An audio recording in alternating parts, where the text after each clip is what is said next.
Hey foodies, welcome back to DesidineIn. Ready to spice up your chapati or roti with a rich, creamy, and downright delicious Kabul Channa Masala?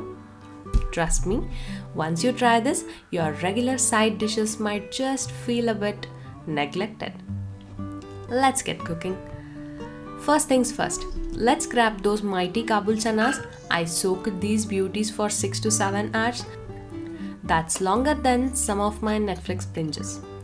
Into the pressure cooker they go, and we are giving them 3 whistles. No more, no less. Unless you want a chana smoothie, and we don't.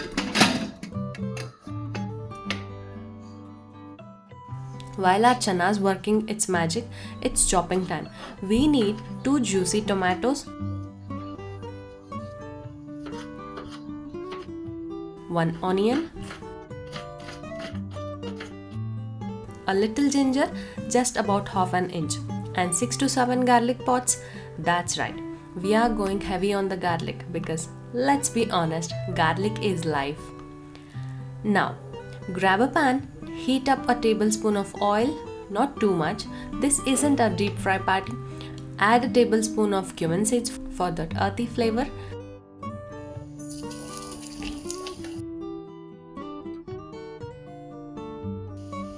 Next in goes our garlic and ginger, the true Karan Arjun of our flavor. Together, they can handle anything. Follow it up with onions, and when they go translucent like your Wi-Fi signal at the wrong time, toss in the tomatoes. We fry this mix for a couple of minutes.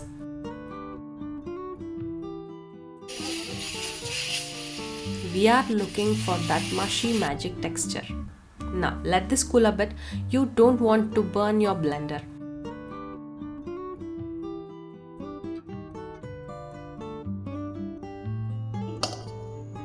Grind it into a super smooth paste, no water. Remember, we are making masala here, not soup. If your masala is smoother than Shah Rukh Khan's iconic romantic lines, बड़े बड़े देशों में ऐसे छोटी छोटी बातें होती रहती है सिमरन, then you're doing it right. Okay, that dialogue delivery was really bad. Sorry. Back to the stove. Pour the masala paste into a vessel. Smell that? That success simmering.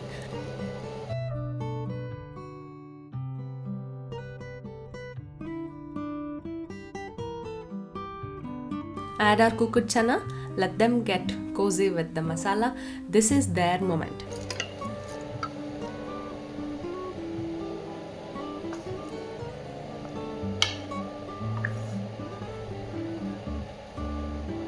Now, season it up. A tablespoon of coriander powder, a tablespoon of chili powder, a dash of turmeric for that golden goodness.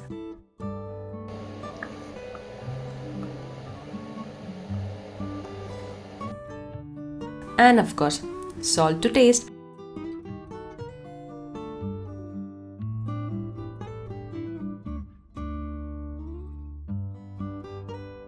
And some coriander leaves. Give it a stir like you mean it. Let's brighten things up with the juice of half a lemon. It adds that zing. And because we love indulgence, finish with a tablespoon of butter.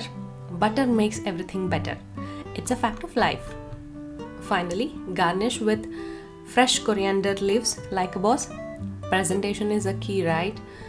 Even chana deserves to feel special. And voila! Your creamy, dreamy Kabul Channa Masala is ready to steal the spotlight from your chapati. Serve it up and watch those taste buds dance. If you loved this recipe, give it a thumbs up. And don't forget to subscribe for more delicious content. Until next time, keep cooking with a smile. See you soon.